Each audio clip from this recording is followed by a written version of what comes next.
Hey guys, welcome back to the Hands On channel. I've been working out here in the yard today and I thought it'd be a good time to pull you guys in here and talk to you about some of the proactive stuff my wife and I have decided to do as a result of all this pandemic stuff that's going on. One of the ways we're practicing social isolation is we've been working out in our garden, and we've been trying to kind of revitalize that. Years ago we had a garden when we first moved in here, and we used to really take really good care of it and stuff, and we tried to stay on top of it, but then we got the place out in the Rocky Mountains and things kind of got too difficult for us to keep track of all that, keep the watering routine up, keep pulling the weeds and all that stuff, and eventually it got taken over. If you followed the channel for a while, you've probably seen the garden in the background. It's basically full of weeds, and it has been for the last couple of years. Well, things have changed, and because of that, luckily my wife has always kind of stocked up on some seeds and some different things like that, and she was able to get out ahead of this before things kind of got too crazy, and she got some plants from the greenhouse. You might still be able to do that, and that'd be a great idea. But this video, I'm just wanting to talk to you guys about the importance of planting a victory garden. You should do it. If you've never done a garden before, this is the time. You have plenty of time to do it. Don't sit around and watch news all the time, because all that's going to do is make you depressed. That's what the wife and I have decided anyway. So we want to get out here. We're not burying our heads in the sand, by any means. We're still, staying informed and all that stuff, but you can only absorb so much of this stuff. Anyways, I wanted to do some things and start showing you guys some videos of ways you can be proactive and maybe use some of the things that you have around your house that you might not be looking at to help you out through this deal. But I want to go ahead and pull you in here. But before we do, I want to just kind of start out the video here with a nice quote that I came across earlier. One of the things I like to do when the nation is in calamity like this and everything's kind of breaking loose, I like to go in and read some of the founding fathers' quotes, because man, they were some inspirational dudes. They spoke a lot differently than we do now, and they had a grasp on the English language that it's gone now. But anyways, let me start this out here. Nil desperandum. Never despair. That is the motto for you and me. All are not dead, and where there is a spark of patriotic fire, we will rekindle it. Samuel Adams. I don't know what date he wrote that or who he was replying to or whatever, but I love it, man. As soon as I saw that, I was like, yes, sir. That's what we need to hear. So anyways, guys, let me get you pulled in here, and I'll show you the garden and what we've been working on. As you can see here, I've taken some old filing cabinets. This one here on the left, this is an old lateral filing cabinet, and essentially what we did was we took all the drawers out of it. I'm trying this new thing. I've never tried it before. They call it hugelkultur or hugelkultur or something like that. It's basically where you fill up the bottom section with sticks and debris, leaves, stuff like that will decompose, things you would normally put in a compost bin.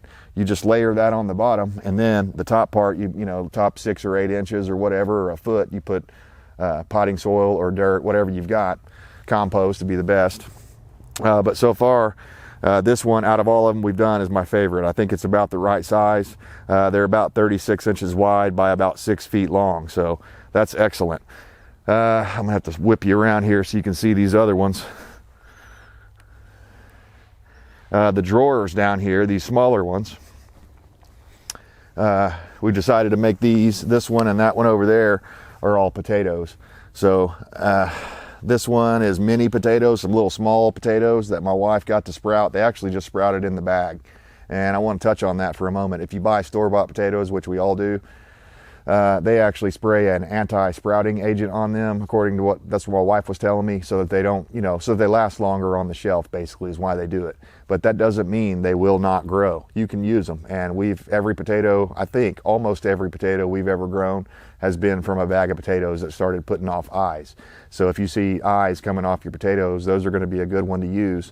And you can actually cut those potatoes into like fourths, and each one of those of the fourth will give you an individual potato plant. So they're a pretty miraculous plant. You can get a lot out of them, and they put a lot of food on the table. That's why we really like potatoes. And they're tasty. Man, nothing better than some good old fried potatoes or a baked potato. Let's load it up, So over here you can see this shrub thing that's kind of growing there. That was a voluntary mulberry tree. We have one in our front yard, and it produces mulberries. We put a pretty heavy trim on it this year, and we're going to try to, with fruit trees, you want to try to kind of like branch make the branches grow outward rather than up, so that later on you'll be able to pick and harvest those berries off there easier. The second set there is just a standard pair of standard filing cabinets, and I'll go ahead and walk up there and show you guys what we got going on here. As you can see, the little slots there, that's where the drawers were. And on this particular setup here, this is the one we're worried about most, because we're in a pretty hot climate here, and as a result of that, we're worried that it may dry out. So if you're going to do this, any raised beds, they're going to dry out faster than they would if they were in the ground. But one of the reasons that we have to do raised beds here is we have the most crazy freaking gophers in the world. I mean, they'll dig these holes that are just massive, and they'll go right up in your flower bed.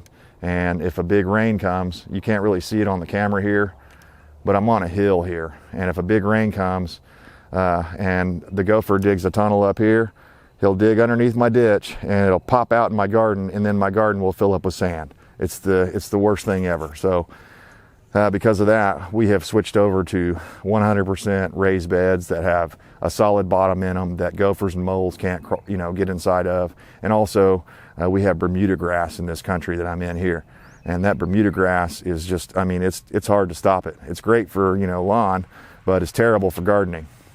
In fact, there used to be an old saying: if you want to grow grass, plant a garden. So, anyways, it's pretty much true. I've got another potato box over there for some more of those store-bought potatoes. Right here we have used an old tire. It's not really easy to do, but if you stay out of the steel belts, you can cut around the sidewall there, and then the bottom is still in there, of course, but you can see that outer edge where the rim would normally go is gone, the sidewall. So we cut that off, and that's going to be squash in there. One thing you got to watch out for is squash bugs, man. I mean, you'll have some nice looking squash going, and then they'll come in there and just decimate your crops. So we still haven't figured out a way to really deal with that.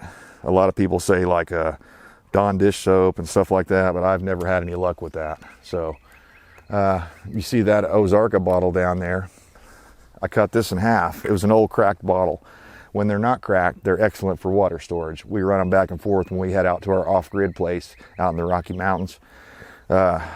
We'll take these bottles and fill them up with water and use them for transporting water. It's great. But every once in a while, riding back and forth, hitting the rough roads, you'll crack a bottle and they just get too old. Anyways, I took a grinder and was able to cut that down pretty cleanly. And the nice thing about these is you can carefully tuck your baby plants in there, and like so, not pinch any leaves. And if you have to, if it's going to be really windy, you can actually put a stone on top of here. And we've got this blob of concrete that my daughter made years ago because she wanted to play with some concrete when I was pouring some concrete. And she made that ball of concrete there, and it just happens to be perfect for holding that Ozarka bottle down so that the wind doesn't blow it over, and so that the hail doesn't come down and hit your baby plants. So that's real important. You go through all this work, it may not look like a whole lot here, but we had to clean out a whole bunch because we had an existing raised bed system here that was like this, made out of these landscape timbers. And it worked for years, but I don't really like using landscape timbers for food crops for a couple of reasons. For one, they treat them with who knows what, and that could leach into the soil and, therefore get into your food. And you don't want that. When you're planning out how you're going to do your garden, you need to think of those sorts of things. I've seen a lot of guys use railroad ties and stuff, and I just, honestly, I don't feel safe with that. The old timers will probably say, don't worry about it. It won't hurt you. Hey, if that's the way you want to go with it, go ahead. But for me, I'd much rather have a piece of steel that's painted that more than likely will last my lifetime. So that's the plan here. And you can see we've upcycled an old sink that was an old pedestal sink, but it was rusted and broken, and it wasn't to the point where we could restore it anymore. It was beyond that. So, my wife, I think those are just all flowers and decorative stuff, but it's kind of a neat way to upcycle that sort of stuff and get the most out of your junk, basically. I was going to throw all this stuff away. These cabinets here, the gray ones, were pretty much beyond usable. They didn't operate right anymore and stuff. So anyways, use what you've got. That's the point of this video. If you've got cardboard boxes, you could make that work. You know, if you've got a pallet wood laying around, like this one here, that we wrapped up the tree, that a buddy of mine, he gave me these big crates, and I broke them down and turned them into those things fairly easily. So think outside the box, and you can put food on the table. My wife put these 2 boxes in with the drawers out of those gray filing cabinets. We actually have several more still. And we just, she came up with the idea that I cut some pallet boards and put them on the side so that I could extend up how much dirt they would hold, basically. And in these, we didn't do hugelkultur because there's not enough room. We needed the earth to keep it cool and everything. That's at least our theory. And I drilled some holes in these so that they'll drain. But anyways, over here we've got radishes, and over here we've got carrots. And I'm not kidding you, she just planted these radishes like 3 days ago, and already you can see the little sprouts coming up. So that's just amazing. I really like that. Gardening is cool. You should get out here and do it. And not only is it fun and good for your soul and good for your spirit, if things get worse, you may need it. It could save your life. So now, are we going to be eating like hogs and stuff off this little tiny garden we have here? No. But it's going to always be a nice thing to keep us from spending our money at the store as much. We'll still have to buy things, of course, but it will reduce how much we have to buy at the store. Guys, I appreciate you tuning in. I hope this helps you out and gives you some ideas. Oh, also, I almost forgot. Beans. We got beans back here growing. They haven't sprouted yet, but she's put in along the fence here behind that little pot. There's a whole row of beans. I don't know what kind, but she's planted those, and they like to grow up on something like a trellis or something like that. So we're going to try to grow them up on the fence there and see if they'll be able to thrive amongst all the honeysuckle there. This may not be the greatest looking boxes you've ever seen, but my wife actually had a great idea. She said, hey, she's seen some patterns and stuff on Pinterest or whatever, where you can either paint them up to make them look like cinder blocks, or you can paint them up to make them look like bricks. There's lots of different things you can do to improve the looks on these. Or you could even, if you like the wood look, you could take pallet boards and screw the pallet boards all onto the exterior and make it look like it's a wooden box.